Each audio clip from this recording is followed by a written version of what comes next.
ए लाउरा हिरजा मोदी मैं आपको बोल रहा हूँ এই দেশৰ এটা প্ৰধানমন্ত্ৰীক হিজৰা বুলি কৈছে, লাউৰা বুলি जो कुत्ता बनाया ना उसको मना कर दीजिए तो मुसलमान को टारगेट करने के लिए আৰু কি কৈ আছে অসমৰ কুত্তা বুলি কৈছে, হিমন্ত মামাক কুত্তা বুলি কৈছে আৰু নৰেন্দ্ৰ মোদী ছাৰক কি কৈছে হিজৰা বুলি কৈছে।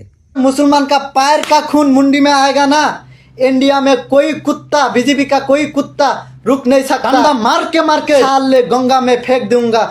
আৰু তাই কি কৈছে যে ইণ্ডিয়াৰ সকলো মুছলিমৰ যদি ভৰিৰ তেজ মাথাত উঠি যায় তেনেহ'লে সিহঁতে মানে ডাণ্ডা মাৰি মাৰি গংগাত পেলাই দিব।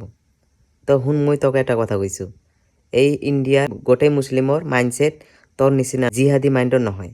বহুত মানুহ ভাল আছে, তাৰ কাৰণে আমাৰ হিন্দু মুছলিম এক আছে।